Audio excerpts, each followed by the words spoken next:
All right, hey everyone, it's March the 19th, the year 2017. I'm here with my wife Erin. We just watched a 2 hour documentary called A Noble Lie. It's on YouTube channel Jack Black. How many views? Over 94,000 views. It's all about the Oklahoma City bombing that occurred on April the 19th, the year 1995. April 19th is a day that Waco occurred, and it's always a day that is very interesting. I think there's some history behind that day, April the 19th, but I thought we would just, since it's fresh in our minds and we just finished watching the 2 hour documentary, we would create a reaction video of everything that we recall. One of the things that I recall, I took some notes as we were watching it. Appears to be ATF pre-knowledge. That all of the ATF folks, there was no ATF folks in the building, and there was a case made that the ATF had pre-knowledge, and that the ATF, just like in Waco, was trying to provide reason for their existence. If you're trying to, if you're government and you got some people that are looking to cut organizations to cut cost, the ATF and the FBI have a lot of overlap, so you can try to get rid of the ATF. But the ATF, if they can prove that they're needed, right? Operation Showtime was another name for Waco, that you need the ATF to take care of people like Waco, then you got to make a boogeyman out of Waco. So they made this case that the ATF folks definitely knew, had pre-knowledge of Oklahoma City bombing. There was a grand juror named Hoppy Heidelberg. When they brought him up on the grand jury about the Oklahoma City, he started to ask questions and he was dismissed. He ended up running for governor. They wouldn't let him go on the platform, but it was very interesting, his story that he told, that when he started asking questions... You wanted the videotapes. He wanted the videotapes, and he said that the purpose of the grand jury is not only to be a sword for government, to come down upon evildoers within the society, but it's also a shield to protect evildoers in government for erroneously using their power or misdirecting their power at innocent citizens. And so he was asking questions, and because he asked too many questions, he got dismissed from the grand jury that was investigating or brought together to give an indictment for investigation into the Oklahoma City bombing. I wrote a note here that when feds got involved, all the reports, what's that word? Local? Oh, all the local reports, right. So the local reports, all the news agencies in Oklahoma City were reporting multiple bombs in the building and also multiple suspects, John Doe number 2. And when the feds got involved and they took over the investigation, all of that stopped except for one news channel. Channel 4 continued to report true news of multiple suspects and multiple bombs in the building. And the witnesses said there were multiple bombs. Yeah, and just the blast pattern. Anybody that knows or has knowledge of how bombs work, there was a very strong case made that a truck bomb could not have created the blast pattern that it created. I think there was 19 children that died in the Oklahoma City bombing, similar to Waco. That Channel 4 local station that was reporting true news, they were bought out by a bigger company, and then they ended up toting the government line.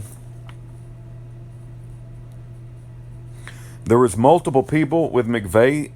The documentary put forward the idea that multiple people were with McVeigh in the Ryder truck. There was a stripper that said McVeigh had visited something Godiva. It was a strip club, right? And she said McVeigh came in along with another man, and out in the parking lot was a Ryder truck. So there was definitely people that were riding around with McVeigh in that Ryder truck. Terry Nichols is serving life in prison, and he asked John Ashcroft to come, and he would tell him, he said there are things the American people need to know. I don't know what Terry Nichols' role is. I don't even know what the documentary doesn't put forward the idea that Timothy McVeigh was innocent or guilty. He could have been a patsy. He could have been in on some sort of sting operation, and he became a patsy.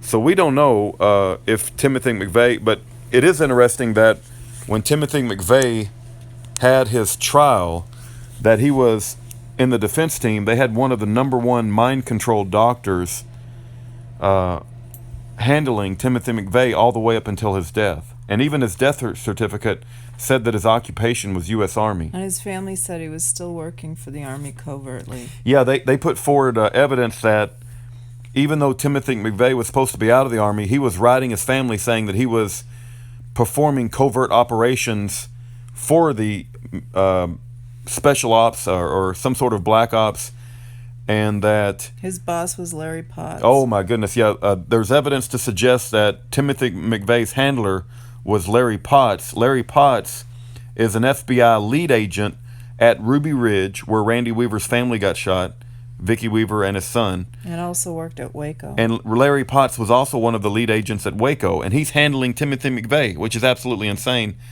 And then you also have Timothy McVeigh writing his family, telling his family that he's involved in covert ops to infiltrate militias throughout America. The operation was known as PATCON, Patriot Connection, I guess.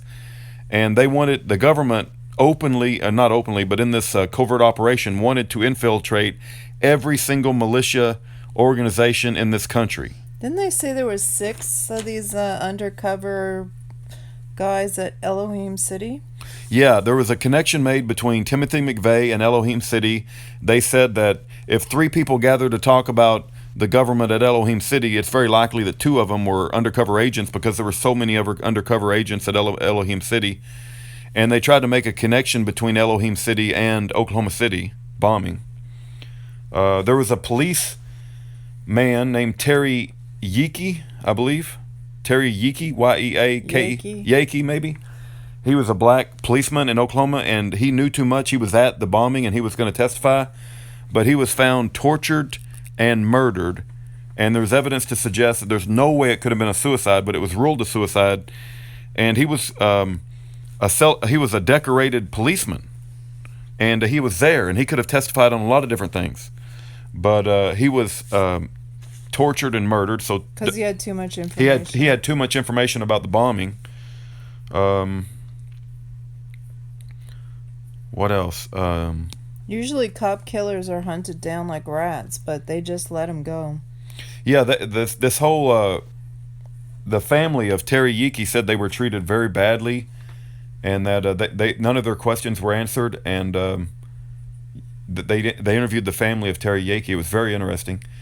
Christopher Emery was the producer of the film, I believe. There's a book out called Final Report. I have a copy of it. It's 555 pages long. It documents a lot of the stuff in this movie as well, I believe. I don't know why they called it A Noble Lie. That's a weird title. I don't even think the title matches. I mean, any lie, there's no such thing as a noble lie. And they said that, was it a sting operation gone bad, or was it purposely designed to be a terrorist attack by rogue elements in our government? And so they left it like a question. They don't know if it was a sting operation and maybe it got out of hand, and they were supposed to stop it before it became a terrorist operation, or was it rogue elements in government that actually wanted to kill Americans, right, in order to propagate the police state and more government control. The areas taken out were Secret Service, DEA, and ATF in Right. the building. If you look at a map of the building and what areas were taken out, it was Secret Service, DEA, and ATF, and all the ATF folks were out of the building. There was a guy by the name of, what was his name, the guy who did the grand jury, Charles Key, I believe? Mm-hmm. Charles Key started a grand jury in Oklahoma City to do a citizen's investigation. He got 11,000 or 12,000 signatures. He only needed 5,000.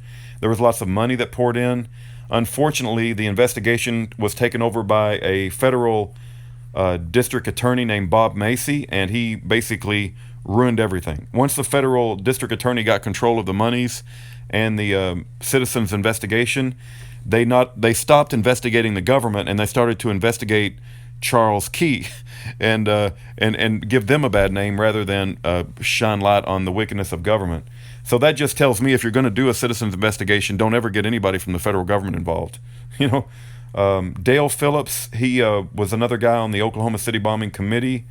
They used a lot of testimony from him. They said that there's no way it could have been an ammonium nitrate bomb because ammonium nitrate bombs produce ammonium nitrate gas, Noxious. and everybody around the area would have been Running away from it. yeah, would have been hospitalized, and there was none of that. So They said the rebar too in the concrete was the thickness of your arm because it was a federal building. right. And they wouldn't rescue the survivors because they wanted to go and collect their paperwork. Right. They put the rescuing of the victims on hold to collect all the paperwork and to gather evidence, and then they destroyed the building, even though The even architect said they could fix they it. could rebuild the building, but And they said they yeah, destroyed it really quickly. just like they did when they got rid of all the 9/11 evidence. evidence. You know, they got rid of the buildings and shipped all the metal over to. It was like a dress rehearsal for 9/11. Yeah, yeah. There's a lot of parallels between Oklahoma City and 9/11. So it's very important piece of information that if it wasn't an ammonium nitrate bomb, there would have been so much ammonium nitrate gas that everybody would have been hospitalized, and that was not the case. There was a guy by the name of Dr. Frederick Whitehurst. He was an FBI whistleblower, and when he started to ask questions, because he started to produce information about the laboratories within the FBI and about how they were manipulating evidence and painting a story that was not true, they got rid of Dr. Frederick Whitehurst. He reminds me of Chad Joy, who was another FBI whistleblower. There was a very interesting side story. His name is Jesse Trentadue, if I wrote my notes down properly. And Jesse Trentadue had a brother. I forget his brother's name, but I think it could have been Kenneth Michael. So Jesse had a brother named Kenneth Trentadue. And Kenneth looked a lot like this John Doe number 2. It was a Coincidentally. coincidence. He was not John He Doe. also had a tattoo. He had a tattoo on his left arm that made the FBI government think he was John Doe number 2, but he was not, right? They pumped him full of Coca-Cola to increase the torture. They put caffeine in him because when you're full of caffeine, you're sensitive and your sensory nerves are very sensitive, and then they tortured the hell out of him. I mean, it was absolutely wicked what they did to this man. and called it a suicide. And then they tried to keep the body from the family. They and tried to cremate it right away. They tried to cremate the body, but the family didn't want that. And the Fortunately for the family, the brother was a lawyer and he was able to get the body. yeah, the brother's name is Jesse Trentadue. He's a lawyer and he knows all about FOIA requests, and he fought like crazy to get the body, and he fought for his brother. And what it appears is that there was elements of the FBI that mistakenly identified Kenneth Trentadue as John Doe number 2. He was not John Doe number 2, but they thought that he was, and they absolutely killed him because of mistaken identity. It's a horrific story. They said Jesse Trentadue said that he got a communication from Timothy McVeigh, and Timothy McVeigh told him before he was executed that he believed that his brother was killed because he looks a lot like Richard Lee Guthrie. And I need to investigate this Richard Lee Guthrie more. There was another guy by the name of Andy Strausmeyer that came over from Germany, and Andy Strausmeyer might have been involved in the planting of the putty and the detonation cord. And there was a lady by the name of, I wrote her name down, where's that third page? Jane Graham. Jane Graham was a survivor. She was worked at the building, and she testified that she saw somebody who looked a lot like Andy Strausmeyer Directing. directing activities to put up putty, which would be C4 explosives and detonation cord. So Jane Graham had some incredibly important testimony, and she said that she went to visit the Oklahoma senators as well as congressmen, and nobody would talk to her. Yeah, first they said there was 12 pounds, 1,200 pounds. Then they said 4,800 pounds. Then they said 7,000 pounds of fertilizer. But even if they had that much fertilizer, there's no way it would take down that building like that. Yeah, and we already talked about Larry Potts. He was the lead agent who handled Timothy McVeigh when he went to do covert operations. None of the videos were released. No, still to this day. Yeah, supposedly they have acknowledged that they have videos of the Ryder truck pulling up, whether it shows Timothy McVeigh all by himself or with other people. And all the neighbor businesses got theirs confiscated by the FBI too. There was even a guy that testified that the FBI had him duplicate over 400 videotapes, but he was not allowed to keep any for himself. He was monitored as he was duplicating by an FBI agent, and once the work was done, he had to hand everything over. And he said that he was not allowed to even watch it. He was just only ordered to duplicate it. So his testimony was important, but they definitely have videotapes of Oklahoma City that they're not releasing to the public. The whole idea of infiltrating every single militia and anti-government group all throughout America doesn't surprise me at this point. I mean, that definitely was what they were doing. They could have been using Timothy McVeigh in that effort.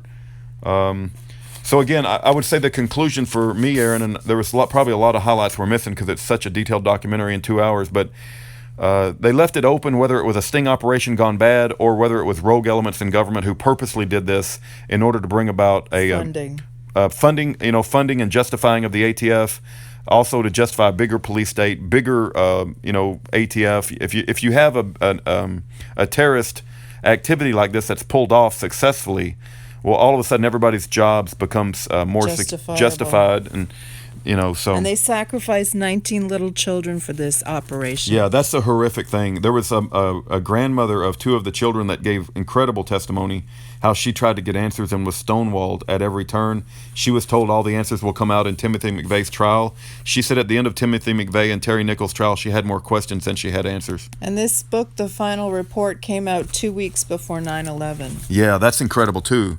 We've got a copy of this book called The Final Report, and it came out just a few weeks before 9/11, like Aaron said. Trying to think of anything else that's important. The reason I started to revisit, the reason Aaron and I came back and we wanted to refresh our memory on this whole Oklahoma City thing is our communication with Jason Gerhardt. Because Jason Gerhardt wrote an article that basically said Timothy McVeigh, it put forth the idea that he wasn't as guilty, or he wasn't the huge criminal that everybody thinks he is. Now, I don't have an opinion about Timothy McVeigh, whether he was part of a government sting operation and he really didn't know how far it was going to go, or maybe he was a patsy like Lee Harvey Oswald. Who knows? I just don't like anybody who goes undercover and acts like a liar. Right. If he was participating in PatCon, Patriot Connection, and if Timothy McVeigh was infiltrating militia groups, well, he's already the enemy because he's working for the FBI and he's working for Larry Potts. So there's no sympathy for me towards Timothy McVeigh if he's working for Larry Potts, who was a lead FBI agent at Waco and Ruby Ridge. There is some theory, too, that I've heard spoken that Timothy McVeigh was given a lethal injection that didn't kill him, that just put him to sleep, and that maybe they took him out of there alive. That's always a possibility. They've just moved him to a different part of the world. Somebody could look into that. Yeah. Terry Nichols is supposedly still in prison, serving 161 life sentences without the possibility of parole.